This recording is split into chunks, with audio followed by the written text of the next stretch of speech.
Buenas tardes, muy buenas tardes a Segunda Opinión. Edín, muchísimas gracias por estar aquí con nosotros. ¿Cómo estás? Víctor, muy fino, muy amable. Feliz tarde desde aquí, desde Guatemala. Un saludo ahí para todas las personas, pacientes, médicos que nos ven desde Latinoamérica, en fin, de todas las regiones donde tú estás llegando. Así que, Víctor, te felicito ahí por el entusiasmo de echar a andar este tipo de proyectos. Así que, en primer lugar, ahí te mando ahí a la distancia un gran abrazo y felicitaciones por el emprendimiento que tienes. Así que cuentas con nosotros, así que no tengas pena. Muchísimas gracias, muchas gracias, Edín. Sí, afortunadamente las cosas van bien, están saliendo muy bien, hay cada vez más gente interesada, más gente agradecida y también muy cercana a la plataforma por toda la información que están recibiendo, por todo el apoyo, por toda la educación en salud que están recibiendo. Buenas tardes, amigas, amigos de Segunda Opinión. Vamos a platicar hoy de un tema muy interesante, muy valioso, se llama preeclampsia.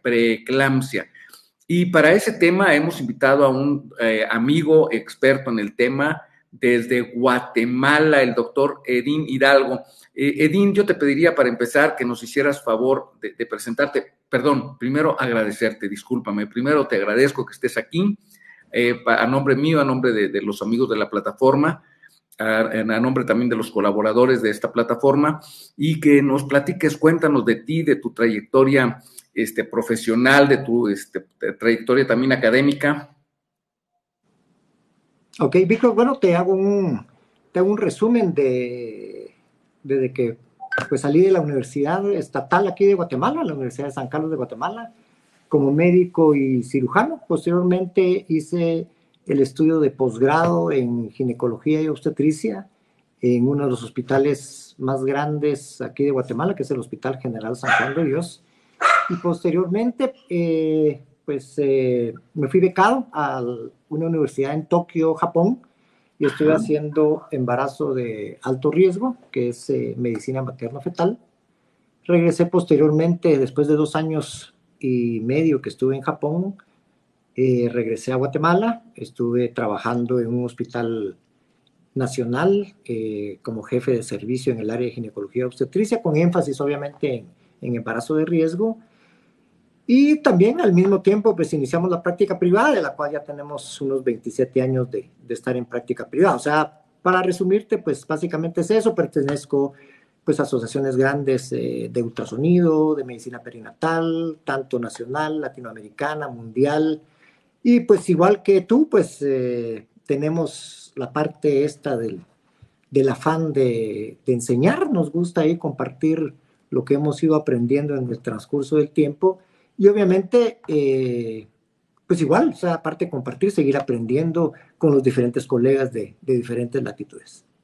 Muchísimas gracias, Edín. Mi nombre es Víctor Marín, soy ginecólogo y obstetra también, especialista en reproducción, en embarazo de alto riesgo y en colposcopía. Esta página, segundaopinión.b de Víctor M. de Marín, que es parte de una plataforma educativa internacional, tenemos presencia prácticamente en todas las redes sociales, está enfocada en la salud integral de todas las personas. Iniciamos enfocándonos en la mujer y nos estamos ampliando ya muy rápido y de manera muy satisfactoria a la salud del adolescente, a la salud del varón en las diferentes etapas de su vida también. Pronto vamos a tener muchas más sorpresas en ese tema.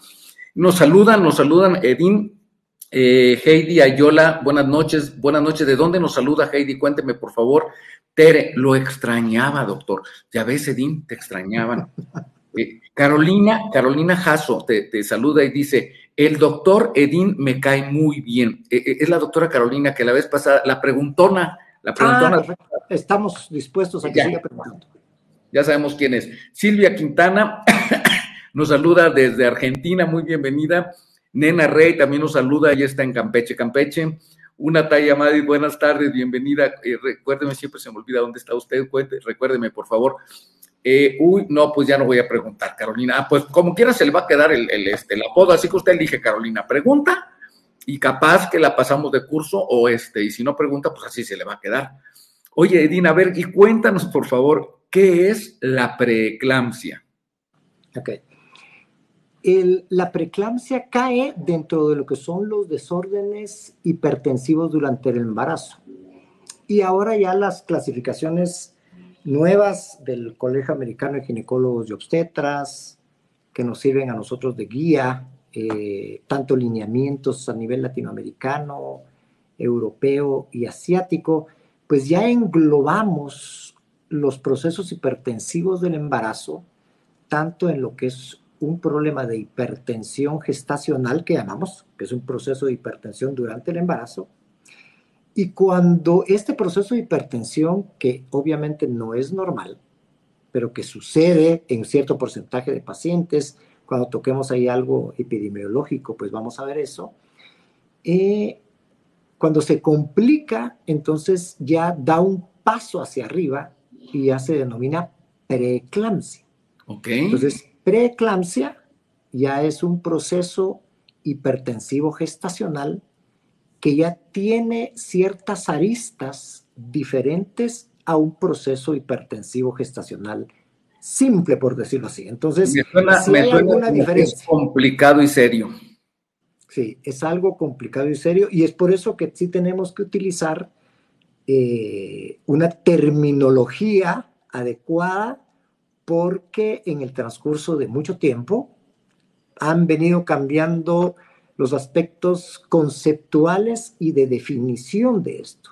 Pero es importante que lo tengamos claro, porque el abordaje que tenemos que tener en este tipo de pacientes pues va cambiando, porque recordemos de que estos procesos hipertensivos, por eso les hago la mención, proceso hipertensivo gestacional, significa que solo se presenta en la gestante, o sea, en la embarazada. Preeclampsia solo en el embarazo, o sea, por ejemplo, a un hombre no le va a dar preeclampsia, o por ejemplo, a una mujer que está embarazada, que no está embarazada, no le va a dar preeclampsia. Entonces, pues obviamente son terminologías que posiblemente decimos, bueno, pues sí, es bueno hacer la parte aclaratoria, ¿va, Víctor? Porque entonces eso nos va a dar como nuestro punto de partida para que vayamos comprendiendo, para que comprendamos bien los aspectos de esta enfermedad. Sí, perdón, déjame hacer un comentario aquí porque te están saludando antes de que se me vaya. Ali Vega te saluda. Hola, doctor Hidalgo. Love Lorenita Bacán, desde Moroleón, Guanajuato, nos saluda Judy Ramos. Rosario Franco, ¿de qué estamos tratando? Estamos platicando acerca de preeclampsia, que como nos decía el doctor Edín Hidalgo, es parte de un complejo de enfermedades en los cuales se caracterizan principalmente, no únicamente, pero principalmente por presión arterial elevada. Entonces, no siempre que es presión arterial elevada es preeclampsia, él nos va a platicar un poquito más de esto, pero cuando oigan la palabra preeclampsia, hay que ponerle mucho cuidado, mucha atención. ¿Cómo llegamos a ese diagnóstico, Edín? ¿Es fácil, es difícil? ¿Cómo se hace? Ok. Tal vez un punto antes de eso, Víctor, tal vez solo quisiera mencionarte de que ¿por qué tocamos estos temas? Para que comprendan las personas que nos están pues, amablemente escuchando la tarde de hoy o noche de hoy, el problema hipertensivo en el embarazo está dentro de las primeras 3 causas de mortalidad, tanto materna como fetal. Entonces lo englobamos como causas de mortalidad perinatal. Sí. Entonces, si nosotros observamos de que es un tema que tiene que ver, que está junto con problemas de hemorragia posparto, problemas de sangrado, problemas de sepsis, que son problemas infecciosos, y el problema hipertensivo, entonces nos damos cuenta de que es un tema muy importante de tratar. ¿Qué pacientes, qué porcentaje de pacientes pueden presentar esto? Bueno, varía dependiendo también de la parte étnica, de los aspectos socioeconómicos, pero más o menos se ha visto que puede llegar hasta un 8, 9% de las pacientes, de las mujeres embarazadas pueden tener problemas de preeclampsia. Pero de las pacientes que tienen de la mortalidad, si nosotros tomamos la mortalidad materna como un 100% de todas las causas de muerte, donde incluimos hemorragia posparto, problemas infecciosos, problemas hipertensivos, preeclampsia, como bien lo mencionas, Víctor, que tenemos que ponerle mucha importancia, un 26% de esa mortalidad puede ser debida a preeclampsia. O sea, Entonces, te das perdón. cuenta de que de todas las causas de muerte materna, un 26% se puede encaja dentro de lo que es preeclampsia. O sea, es algo serio. Obviamente, hemorragia posparto ocupa un buen lugar. O sea, no es de que de 100 mujeres embarazadas mueran 26 de preeclampsia. No. O sea, si yo tomo de que de Qué 100 bueno que lo mujeres, aclaras. 2 mujeres mueren, por ejemplo, pues el 26% va a ser por procesos hipertensivos. Entonces, sí es importante que nosotros hablemos de esto. Pero yo pienso que al final de la charla, como que parte de los mensajes importantes que yo pienso que con Víctor tenemos que dejar es educar a la paciente para que la misma paciente vaya con el médico y le diga, mire doctor, fíjese que en base a lo que he escuchado, es posible que yo tenga factores de riesgo para tener un problema hipertensivo en mi embarazo. Una paciente que está iniciando el embarazo. ¿Por qué? Porque cuando nos metamos a los factores de riesgo, de repente la paciente le va a decir, mi doctor, fíjese que yo tengo sobrepeso, yo tengo obesidad. Y yo leí de que la obesidad, estando embarazada, me puede incrementar el riesgo. Entonces, ¿y eso por qué? Es importante que la misma paciente, porque ahora el médico ya no es aquel médico autoritario, como la vez pasada platicamos, ¿verdad, Víctor? Es aquel médico que es consejero. Pero también la misma retroalimentación de la paciente va sirviendo porque le dice, mire, doctor Víctor, fíjese que yo tengo sobrepeso, fíjese que tengo antecedentes, este es mi segundo embarazo y en el primero tuve problema de presión alta. Entonces ya te pone así, te prende la luz y decís, bueno, este caso posiblemente tiene un porcentaje alto de desarrollar preeclampsia, pero entonces volviendo a la definición que ya la vimos, pero la diferencia entre el proceso hipertensivo gestacional y la preeclampsia es de que la preeclampsia tiene un proceso de presión alta, que es la hipertensión, más Sí. aunado a un problema de pérdida de proteína en la orina. O sea que hay un incremento de la filtración de proteínas a nivel del riñón y eso significa de que ese mismo proceso de presión alta ya empieza a causar un daño a nivel renal de la madre y eso va a ir complicando el caso con todo lo que sabemos de la cascada de los problemas renales, cardiovasculares, hematológicos, etcétera, que podemos ir tocando poco a poco. Perfecto, muy bien. A ver, entonces, Edín, si entendí bien, entonces preeclampsia es un proceso de hipertensión, de presión arterial elevada durante el embarazo y que además se acompaña por pérdida de proteínas en la orina. Correcto. Ahora, nos pregunta Liliana Álvarez, Uh-huh. si yo soy hipertensa y tomo medicamentos, ¿puedo tener preeclampsia? Sí. Bueno, si se embaraza. Si se embarazas. Pongamos el ejemplo. Pongamos una paciente que tiene 35 años. ¿Ok? Padece de hipertensión crónica. Está tomando medicamentos. Si Ajá. esta paciente se embaraza, persiste con el problema que trae arrastrando de hipertensión crónica, ¿correcto? Pero a esta paciente puede sobreagregarse un problema de preeclampsia, ¿de acuerdo? Entonces, la terminología de preeclampsia y de los procesos hipertensivos sí se ha llegado a tener como que un número mágico en semanas y decir, si una paciente tiene un problema hipertensivo previo a las 20 semanas de embarazo, no es preeclampsia. La paciente preeclámptica es aquella paciente que va a tener un proceso de presión alta y proteína que pierde en orina después de las 20 semanas.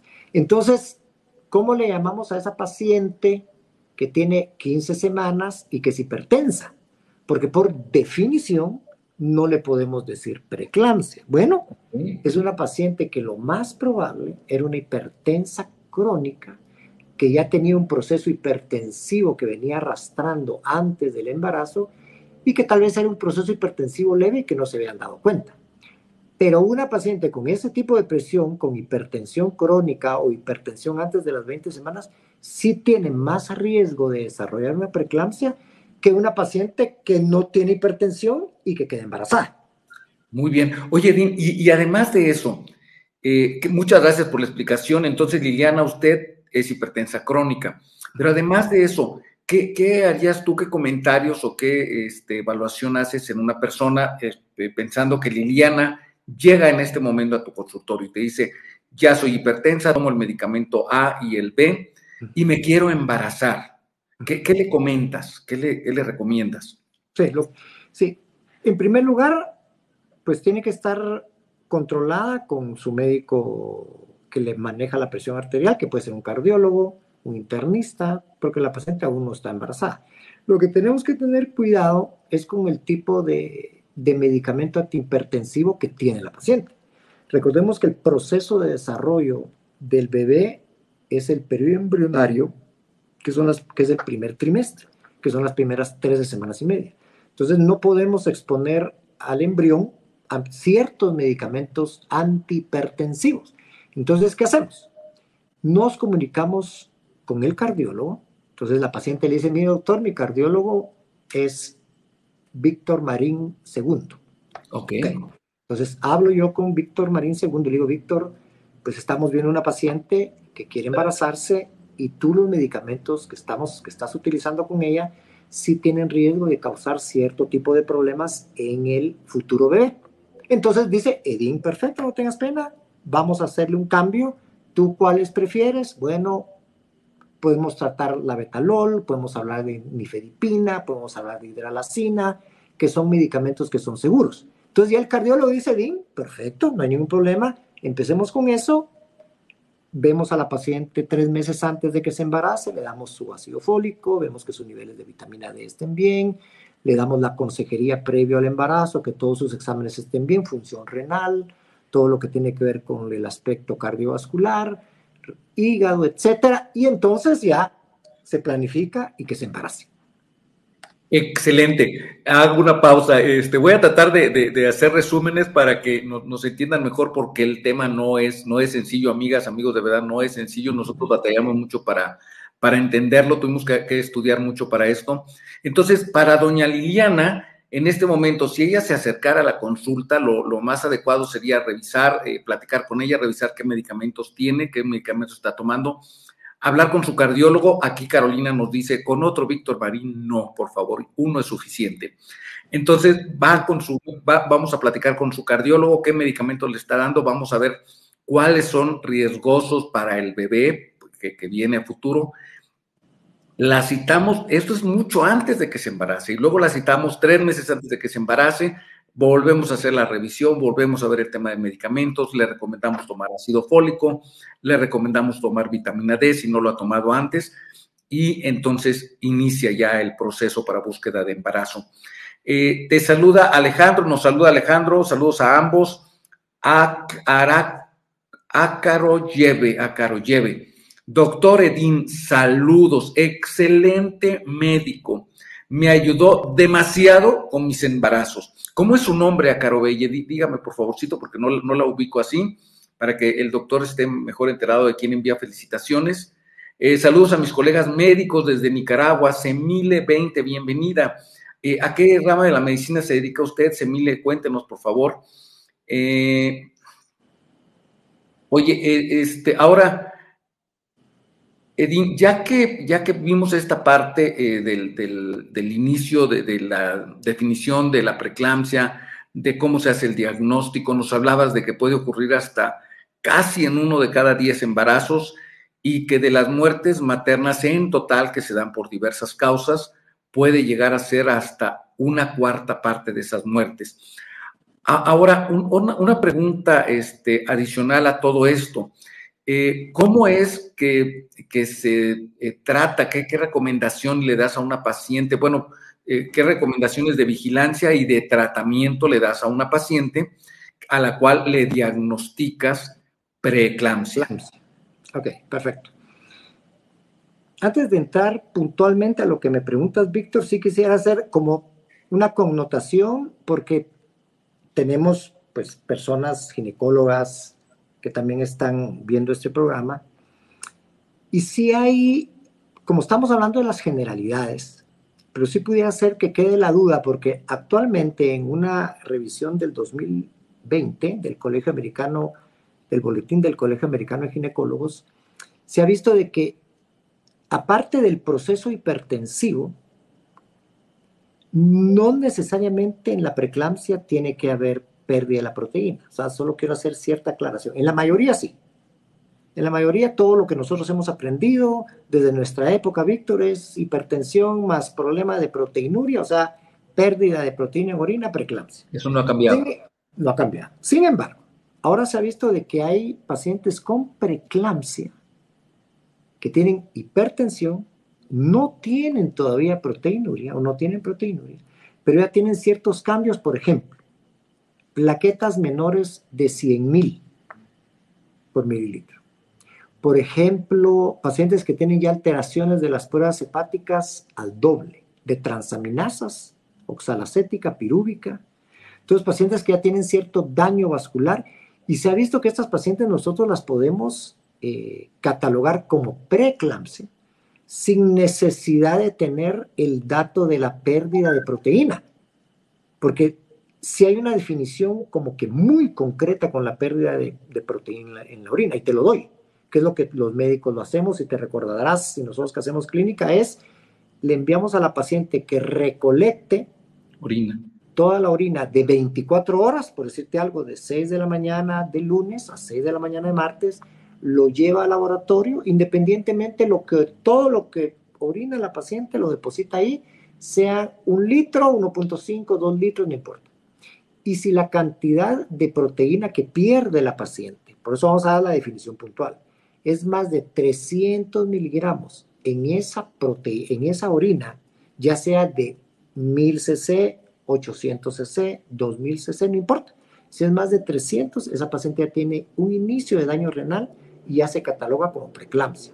Recordemos que la hipertensa gestacional no tiene esa pérdida de proteína. Entonces, por eso es importante que sí hay una diferencia entre el diagnóstico de la que es hipertensa pero que no pierde proteína, la que es hipertensa que pierde proteína y es preeclámptica, o la hipertensa que es preeclámptica y no pierde proteína pero tiene alteraciones plaquetarias, hepáticas, etcétera. Entonces eso, solo para que vean lo complicado que es este tema, pero sí es bueno que lo mencione. Sí, claro. Y creo que no es con el afán de confundirlos un poco más, pero es para que ustedes se den cuenta de que incluso nosotros con Víctor y posiblemente con muchos colegas que nos están escuchando que son ginecólogos, dirán, bueno, sí, tenemos que poner nuestras barbas en remojo y repasar nuevamente la terminología, porque esta es una terminología del 2020, o sea, del año pasado. Entonces, Víctor, te das cuenta de que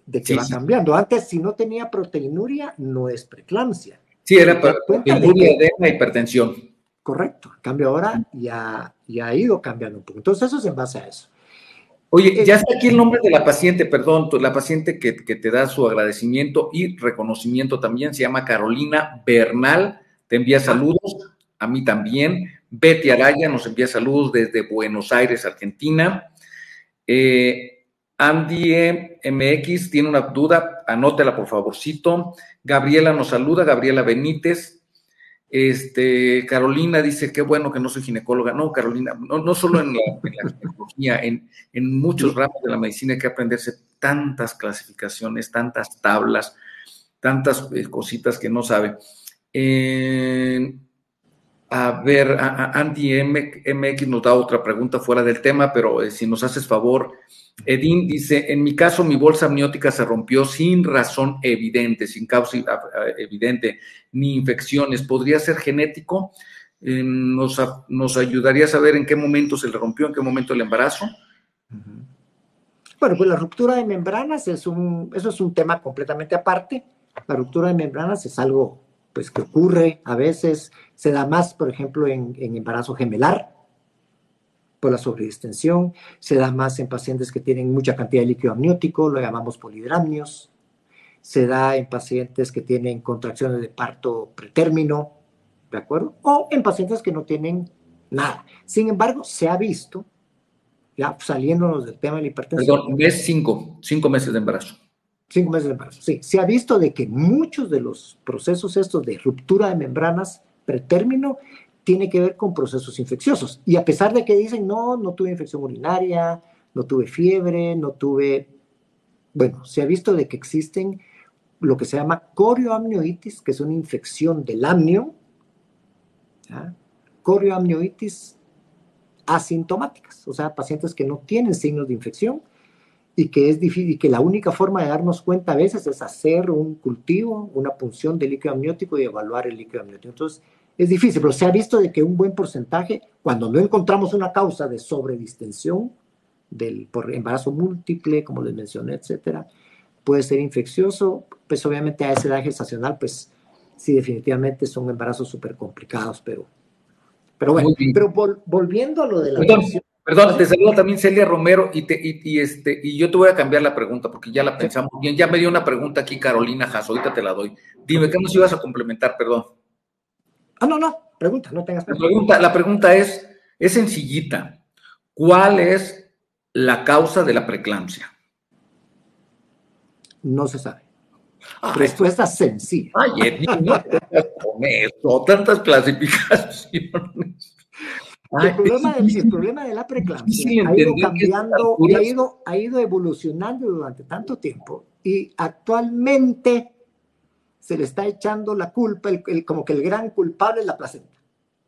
Entonces, la placenta se ha visto de que se han mencionado muchos factores de incompatibilidad entre la parte genética del papá y de la mamá, que es un rechazo, porque la placenta, recuérdense que el embarazo es un halo injerto, ¿ya? Porque solo tiene el 50% de la parte genética materna y el otro Mitades 50% del es papá. paterno. Entonces se llama halo injerto. Entonces no es 100% compatible. Entonces están esas teorías.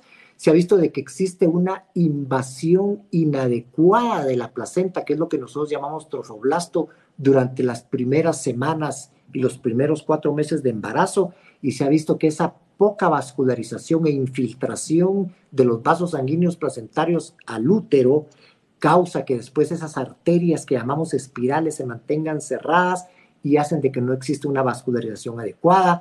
Se mencionan todo lo que son los factores los angiogénicos, que tienen que ver con el tromboxano, la prostaciclina, el óxido nítrico, que son sustancias vasoactivas y vasodilatadoras, y que es un imbalance entre la prostaciclina y el tromboxano que hace de que exista ese imbalance vascular que provoca un daño placentario, que provoca necrosis placentaria, libera factores, tiene que ver la parte inmunológica también y hace que tenga un rechazo hacia lo que es el embarazo y provoca la preeclampsia. Entonces es algo complicado porque en realidad existen como 5 teorías que se las resumí rápido de lo que es la parte de la preeclampsia. Pero les tengo una buena noticia. A ver, cuéntanos. ¿Por qué es importante que la paciente a través de estos foros educativos se eduque?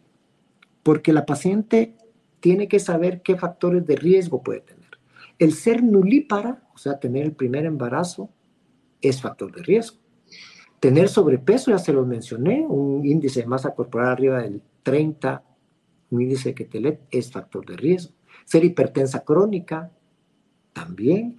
Tener lupus, enfermedades inmunológicas, artritis reumatoidea, Sjögren, lupus eritematoso, trombofilia, problemas de trombocitopenia, problemas de plaquetas bajas, pacientes que tienen por encima de 35 años, pacientes que tienen problemas antecedentes de problemas renales, pacientes diabéticas. Todas estas son pacientes que tienen factores de riesgo. Entonces, el embarazo múltiple.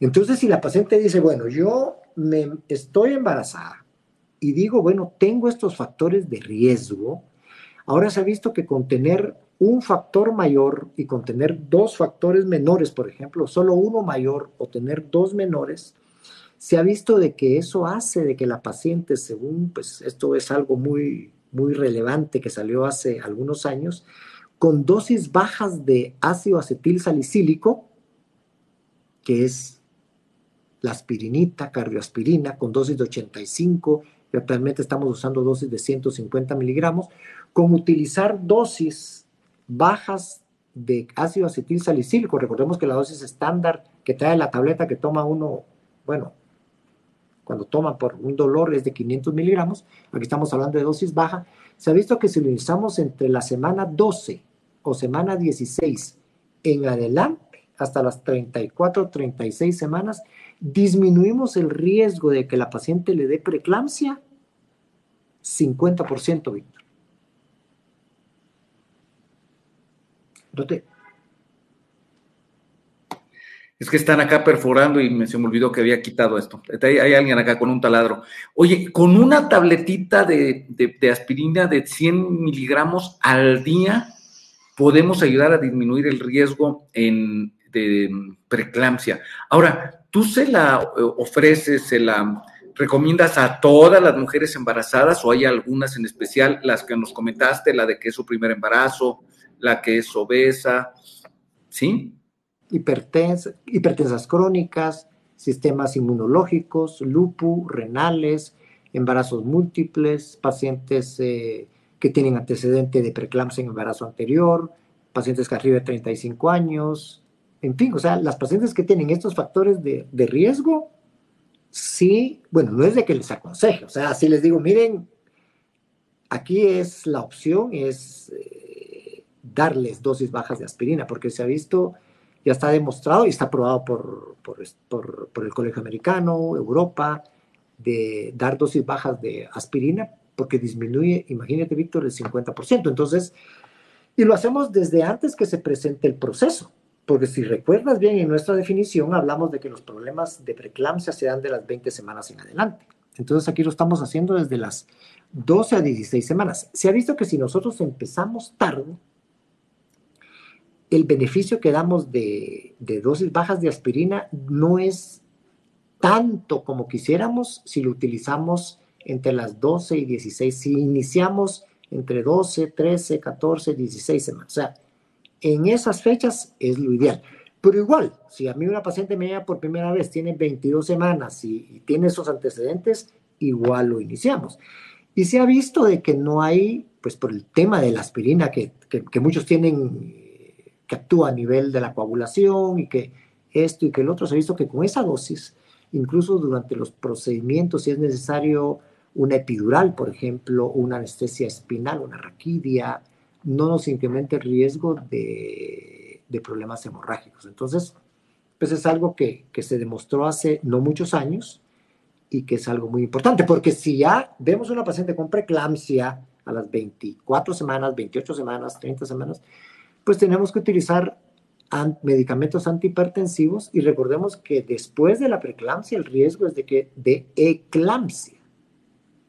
Y eclampsia, si te recuerdas, Víctor, esos eran los dolores de cabeza de nosotros cuando hacíamos turnos en los hospitales, eran las pacientes que tenían un proceso de presión alta tan elevado que convulsionaban.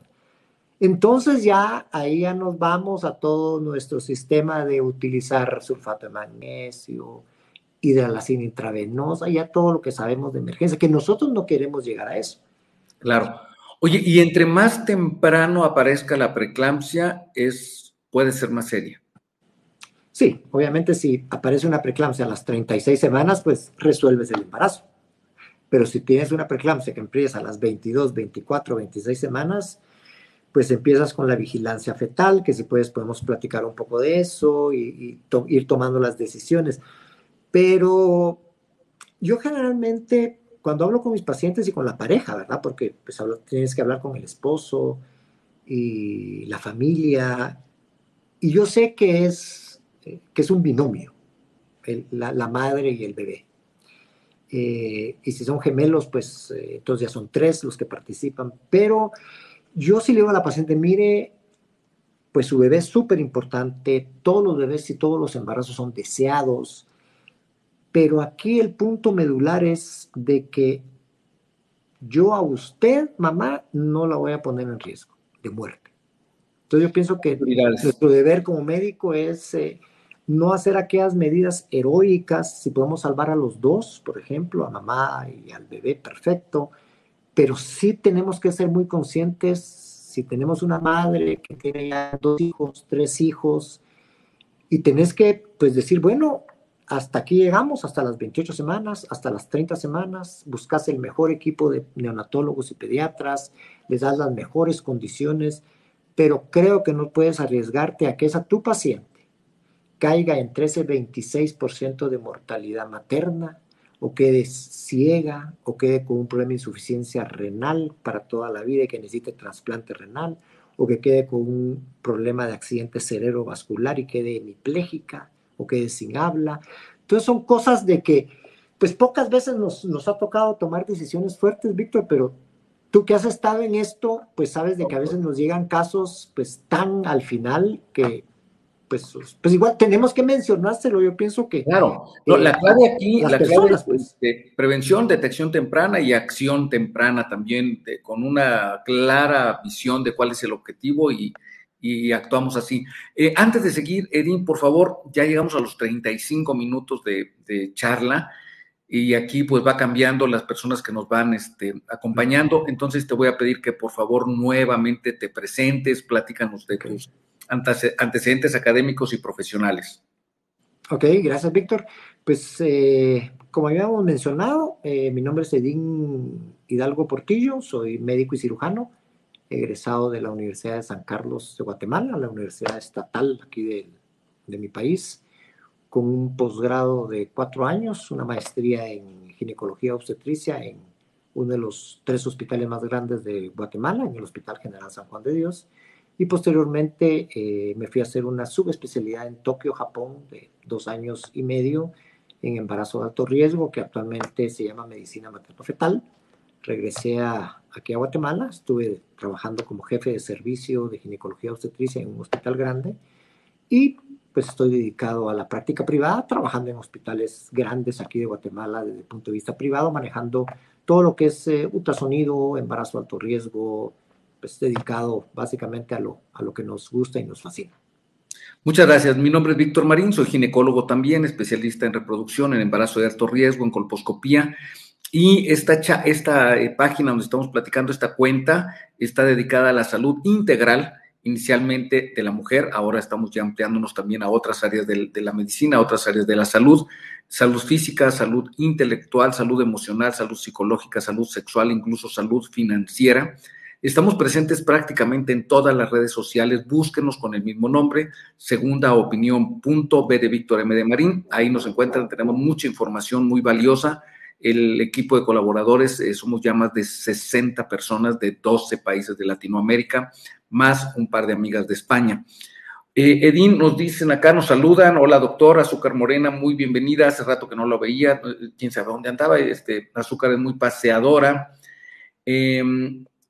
Dice Stephanie, estoy embarazada, no tengo preeclampsia, pero sí dolores de cabeza.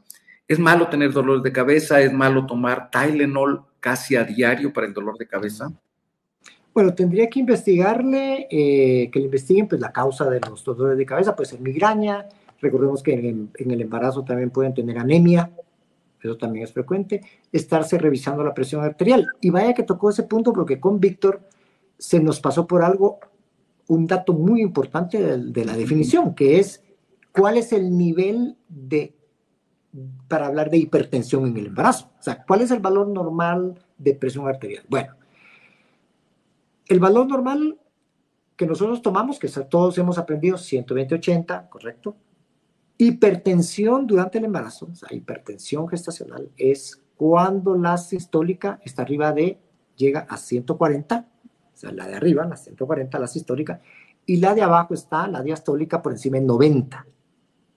¿Cuándo son procesos hipertensivos preeclámpticos severos? Cuando la presión sistólica se encuentra por arriba de 160 y la presión diastólica se encuentra por encima de 110. Entonces pienso que eso nos faltó en nuestras definiciones para ser muy puntual. ¿Por qué? Yo les aconsejo ahora a las pacientes y les digo, miren, tienen que tener ustedes en casa su aparato de presión arterial. ¿Y cómo se toma? Que es otra parte también fundamental de la definición. No es de que ustedes llegan después del tráfico de la Ciudad de México, del DF, llegan después de batallar y bocinarse con todos y llegan a su casa después de 50 minutos, hora y media de tráfico, se llegan a sentar y se toman la presión arterial, bueno, creo que Víctor y nosotros sin tener preeclampsia la tendríamos en 160, 110. Entonces lo que se recomienda es, llegan, están tranquilas, hacen un poco de reposo, una media hora, se toman la presión arterial.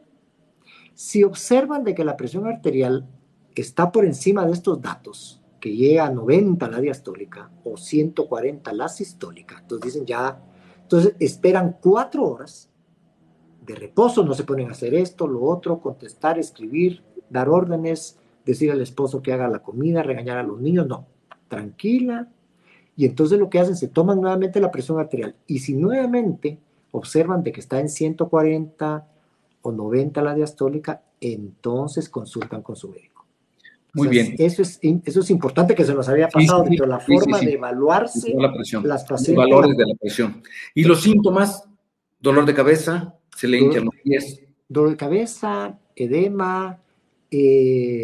Otra cosa que pueden tener las pacientes, que tienen que tener cuidado, estar vigilando la cantidad de orina, de micción, estar viendo de que estén orinando, porque las pacientes con preeclampsia orinan poco. Otra cosa es lo que llamamos nosotros fotofobia. Eso tienen que tener, son criterios importantes que tienen que tomar en cuenta. Cuando ustedes, si la paciente no le pregunta que vea la luz, entonces ustedes le ponen una luz, pues una luz blanca, un poco fuerte. Si le molesta, eso se llama fotofobia. Entonces, esos son signos también de preeclampsia. Dolor en la parte del epigastrio, dolor en la parte hacia el hígado, hacia el lado derecho. ¿Por qué? Porque se ha visto que en la paciente hipertensa la cápsula que protege el hígado, que es la cápsula de Gleason, se inflama. Entonces, duele. Y esos son síntomas donde empiezan a atender las pacientes. Recordemos que la preeclampsia tiene que ver con alteraciones de las enzimas y el metabolismo hepático. Entonces tenemos que vigilar eso por el riesgo de tener eclampsia. Okay. La migraña, la cefalea. Y recuérdense que la parte más complicada de eso es lo que llamamos el síndrome de HELP. Eso creo que lo vamos a dejar en el tintero porque es muy complicado, pero eso sí es la parte como que son pacientes que son manejados. Sí, porque sabes que además tenemos varias preguntas ya por aquí, Edín, ya se nos juntaron, ya se sumaron las amigas a preguntar. Liliana te saluda, buenas noches. Emilé nos dice, una pregunta, perdón, antes de seguir. ¿La diabetes es un factor de riesgo? Factor de riesgo. También. Entonces, Semilé es médica diabetóloga, no estoy seguro dónde vive, pero creo que pudiera ser colombiana. Nos dice que ellos le dan a todas las embarazadas hasta la semana 36 la aspirina, la ASA de 100 miligramos, que se ha demostrado que previene la preeclampsia. Liliana, buenas noches. ¿La paciente con preeclampsia se queda con hipertensión después del embarazo? Se ha visto de que más o menos entre un 15 a un 20% de las pacientes que tuvieron un proceso hipertensivo de preeclampsia pueden quedarse con hipertensión crónica. Entonces es importante hacerles la evaluación.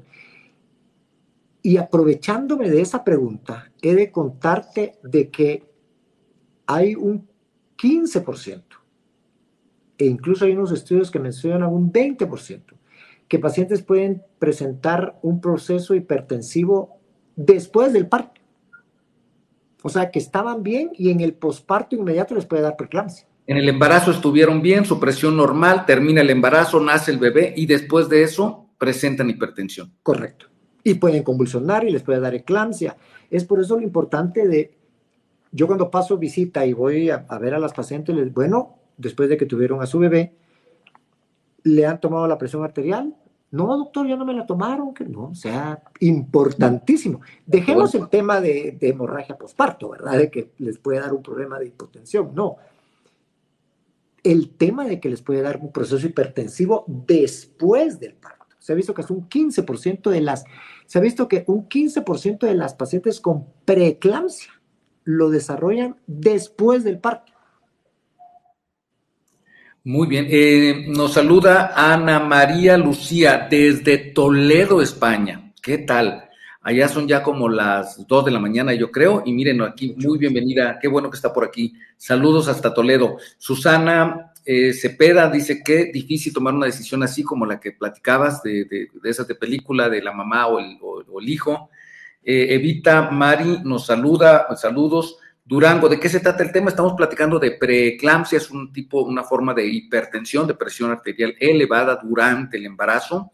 Es una situación que puede ser muy seria, muy grave, puede llegar a provocar complicaciones muy importantes e incluso, lamentablemente, en algunas ocasiones, la muerte. Laviona, contésteme, no sea malo, no he visto su pregunta, Laviona, no hay pregunta suya. Esto es algo difícil de entender para algunas personas, pero no siempre lo que escriben aparece aquí en la pantalla, no sé decirles por qué, pero no siempre aparece. Hernández Lulú, mucho gusto, doctor, bienvenida. El doctor Erin Hidalgo, Víctor Marín a sus órdenes. Rosario Franco, doctor, buenas noches. Un saludo desde Iztapalapa. Ay, me sonó como la canción esa que dice desde Iztapalapa para el mundo. Soy la Fernández, buenas tardes, doctor. Yo tengo, ¿qué tiene? Laviona, usted es ginecólogo, sí, debe saber. No sé qué se refiere a Laviona, no aparece su pregunta, no aparece en la pantalla. Estoy pensando en irme unos 3 o 4 días para el área de la Bahía. Azúcar se la pasa viajando, ahora va para San Francisco. Doctor, ¿por qué se sube la presión con el doctor y en la casa sale normal?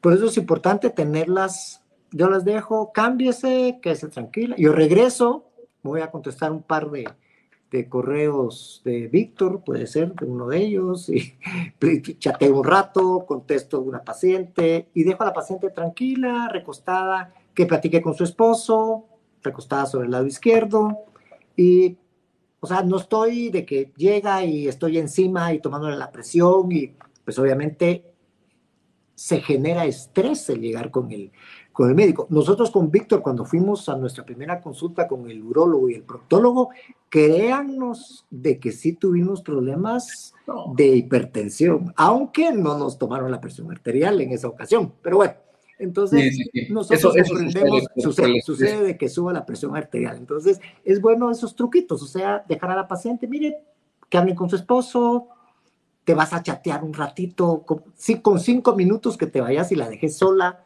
con el esposo, regresas, ya cambió el ambiente. O sea, siento que es parte de lo que vas aprendiendo y te lo dan los años.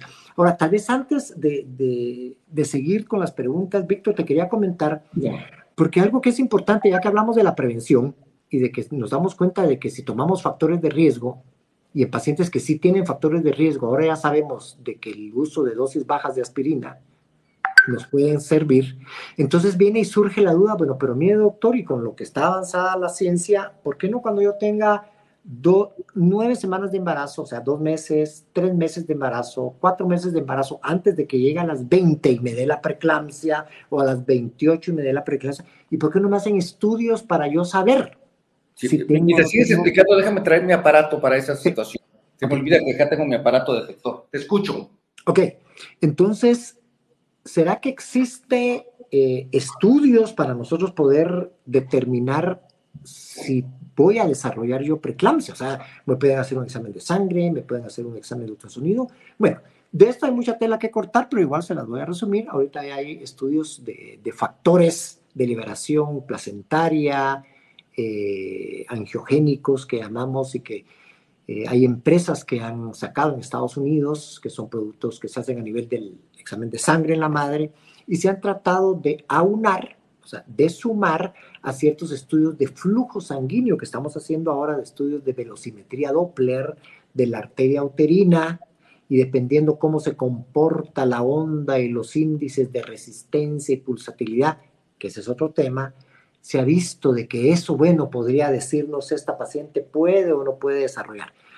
Pero bueno, hay un grupo que está de acuerdo y hay un grupo que no está de acuerdo, que dice, bueno, estamos invirtiendo mucha tecnología en saberlo y se le está dando por hoy,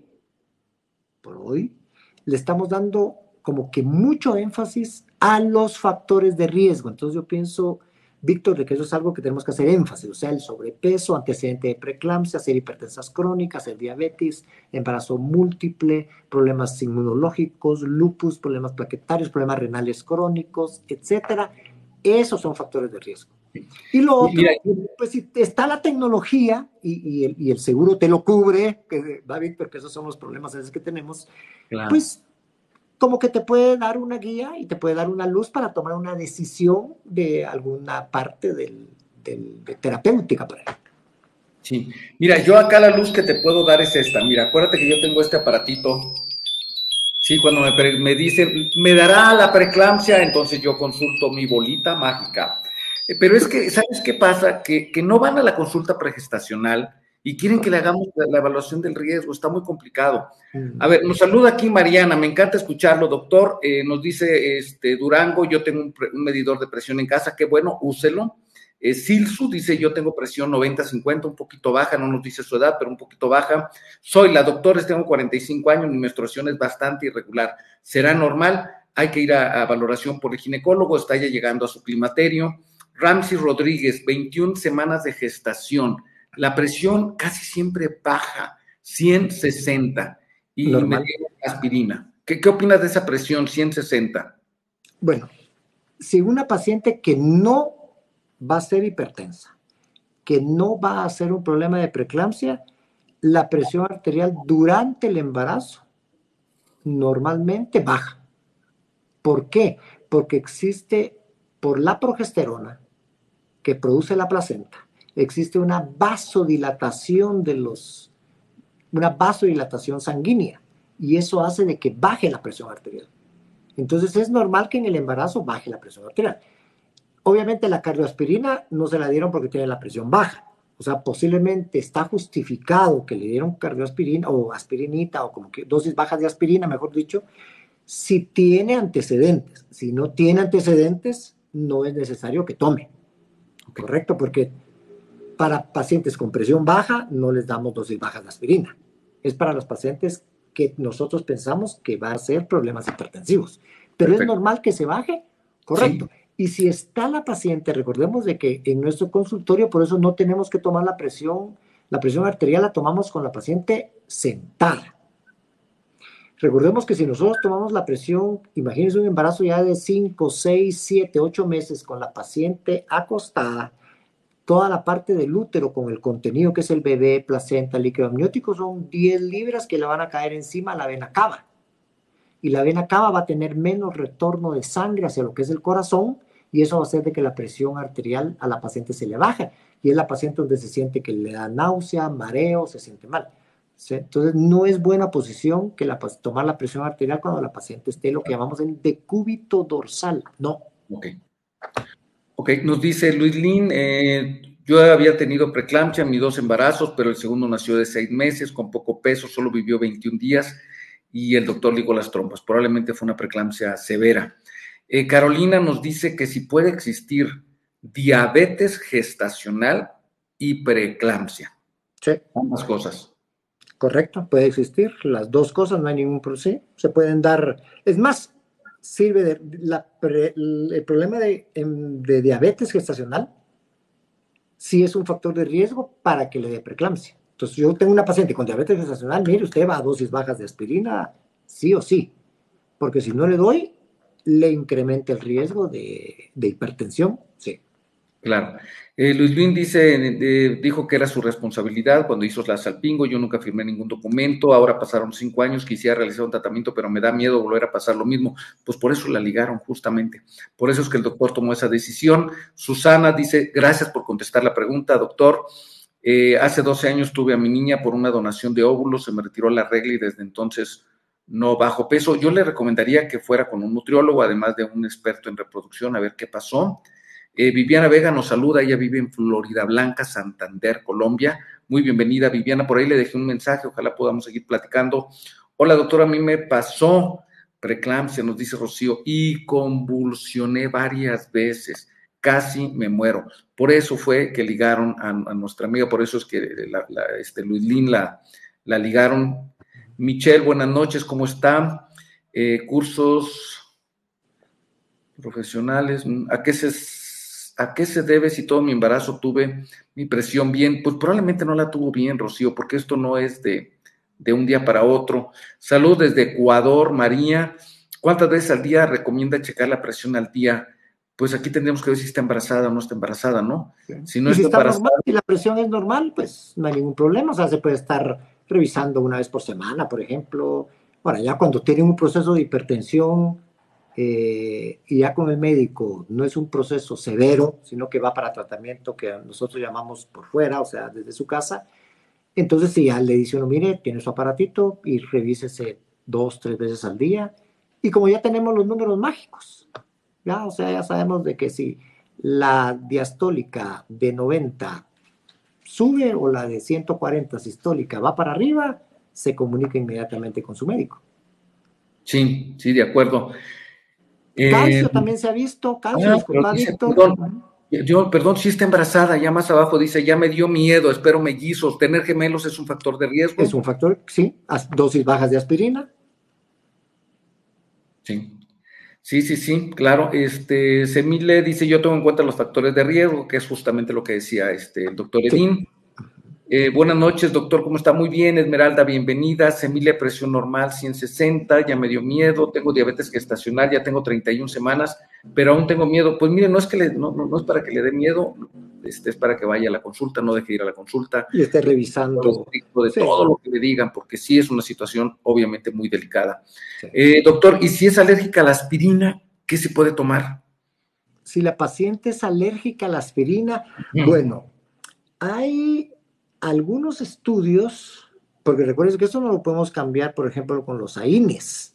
¿Ya? Aquí no podemos nosotros combinar y decir, bueno, vamos a utilizar un naproxeno, un diclofenaco. No, eso es una cosa completamente aparte. Y recordemos que estamos dando dosis baja. Hay algunos estudios que incluso en la revista, en el boletín del Colegio de Ginecólogos Obstetras de Estados Unidos, hicieron algunas publicaciones y donde dijeron, bueno, vamos a utilizar metformina. ¿Ya? Que recordemos que metformina es para los pacientes con problemas de hiperinsulinemia, hiperglicemia reactiva, síndrome metabólico, diabetes.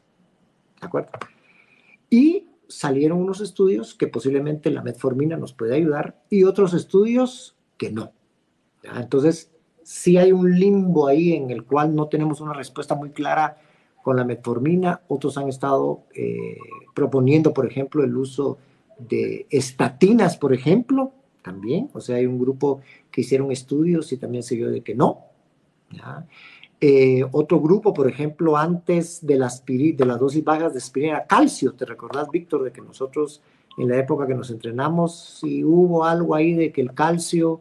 Pero bueno, salieron estudios de Cochrane. Cochrane es un sitio, bueno, no es un sitio, es parte de un grupo grande que hace estudios, análisis de estudios grandes que se llaman metaanálisis, se los meten todos juntos y dicen, bueno, esto funciona, no funciona. Y el calcio, pues básicamente lo que dicen es, bueno, tratemos de tener niveles y concentraciones adecuadas de calcio, pero no te dicen, mira, el calcio, antes sí, miren, el calcio tenemos que utilizar de 1000 a 1500 de calcio y se ha visto que ahora también se ha visto de que, bueno, tiene su dilema. Entonces, si es complicado, yo pensaría de que ahí es lo mismo, por ejemplo, la restricción de sodio, que también se ha hablado, ¿de acuerdo? Que también dice, bueno, o el reposo, ¿ya? Se ha visto que el reposo no sirve, o sea, mandar a una paciente hipertensa, no se mueva, haga reposo, no. O sea, una actividad normal. ¿Por qué? Porque el reposo en el embarazo no es bueno porque incrementa el riesgo de trombosis. Ok, nos quedan 2 minutos, Edín, 2 preguntas. Una de ellas, Durango, que está embarazada, no sabemos cuántas semanas tiene, pero tiene gemelos y dice, estoy tomando metoprolol de 50 miligramos. ¿Es malo ese medicamento para los bebés? Digamos, esto pertenece a todo lo que son las familias de los atenololes, lavetaloles, o sea, sí se puede utilizar. Yo en las pacientes embarazadas prefiero utilizar nifedipina. ¿Ya? Yo estoy más tranquilo, como que el orden de uso es nifedipina, labetalol, hidralacina. 17 así como que lo pondría. 17 semanas, entonces empezó hipertensa, ¿no? Y empezó hipertensa, o sea, ya era una hipertensa crónica. Entonces sería hablar con el cardiólogo para ver si se le puede cambiar unos 10 miligramos cada 12 horas, por ejemplo, de nifedipina. Entonces hay que apoyarse el ginecólogo con el cardiólogo. Con el cardiólogo, sí, para cambiarle. Y ¿por qué? Porque se ha visto que generalmente los lavetaloles, metoprololes y todos estos atenololes, lavetaloles, los dejamos como segunda, tercera línea. Sí. Muy bien. La última pregunta. Hace un rato comentabas tú de que llegaba la paciente antes del embarazo y le ofrecías ácido fólico más vitamina D. Hoy nos has platicado cuál sería la función, el papel de la vitamina D en el tema de la preeclampsia. Hay algunos estudios que han salido con respecto a lo que es la vitamina D. Un estudio que salió publicado en el New England Journal de Medicina y tocó la parte de lo que es hipertensión, parto pretérmino, bajo peso al nacer, etcétera, en el área de Bangladesh. Hicieron un estudio por allá. No fueron los resultados adecuados, sin embargo, eso fue hace como 2 años. Posteriormente han salido estudios europeos y pues como que ahora ha ido cambiando. Ahora se ha visto de que tener niveles adecuados de vitamina D por encima de 30 nanogramos decilitro, se ha visto de que ayuda, y más que todo porque le da una estabilización a todo lo que es la parte del endotelio vascular. Entonces se ha visto de que la vitamina D tiene mucho que ver para mantener esa relajación y esa salud endotelial. Que no sé, pero tal vez cuando Víctor toque alguno de los temas ya con cardiólogos posiblemente, y se van a dar cuenta de que tal vez un cardiólogo le va a decir, miren, ahora el endotelio ya se considera un órgano. Entonces ahora ya se ha visto. ¿Por qué? Porque tiene sus áreas de metabolismo y producción de toda la parte esta angiogénica, de la relación entre el tromboxano, A2, la prostaciclina. Entonces se ha visto que el endotelio ya se ha visto que se encuentra en todo el árbol vascular. Entonces se ha visto que ya funciona más como un órgano. Entonces se ha visto de que mantiene la vitamina D una estabilidad a nivel de la capa esa endotelial en toda la parte vascular, y eso pues ha demostrado que con tener niveles adecuados de vitamina D pues han disminuido el riesgo de preeclampsia. Tenemos que ver eso. Obviamente el calcio, que tiene que ver, pues si nos funciona para prevención de preeclampsia o no, pero igual nos sirve para a nivel óseo, ¿de acuerdo? Tener los omega 3 también, sus multivitaminas, el hierro. Claro. Recordemos que todas las pacientes van a hacer una anemia por hemodilución a partir de las 20 semanas, entonces hay que darles hierro. Perfecto. Ahí me quedaría, Víctor. Edín, llegamos al final, sin embargo hay una pregunta aquí que no quisiera dejarla pasar por su peculiaridad. Nos dice Luis Luin que sí le diagnosticaron preeclampsia, seguramente una preeclampsia severa, fue por motivo porque interrumpieron el embarazo y la ligaron. Y dice, ¿tiene algo que ver el esperma en la hipertensión? Porque una doctora me dijo que cambiara de pareja. Bueno, no sabemos exactamente la fisiopatología exacta de la etiología de la preeclampsia. Entonces, para empezar, se ha visto de que la culpable de aquí posiblemente es el trofoblasto. Y el trofoblasto es la placenta. Y sí tiene que ver más con factores inmunológicos, ¿ya? Entonces, no creo que vaya a solucionar su problema con eso. No, le va a pasar lo mismo, es otra vez una persona extraña. Sí, ahora sí que más a lo injerto, otra vez placenta, otra vez. Sí. Bueno, muy bien. Pues muchísimas gracias, Edín, muchas gracias, amigas, por estar aquí, por todas sus preguntas, por todos sus comentarios. Permíteme, Semile, le puse 2 comentarios por ahí, ojalá los haya visto para que me siga y me mande un comentario. Quiero platicar con usted, Semile 20. Y Edín, pues nuevamente el agradecimiento por tu tiempo, por tu entusiasmo, tu dedicación y pues el compromiso de que te haremos otra invitación para charlar de otro tema interesante sobre embarazo de alto riesgo, y platiquemos un poco más de estas situaciones que seguramente le van a ser de mucha utilidad a muchas mujeres, tanto el día de hoy que estuvieron aquí presentes en el live, como en los próximos días que van a ver este video en nuestras redes de Segunda Opinión, B de Víctor, M de Marina, en otras redes. Ahí va a estar ese video a partir de mañana. Muchísimas gracias, muchas gracias a todos. Y en media hora los vemos aquí, 27 minutos aproximadamente.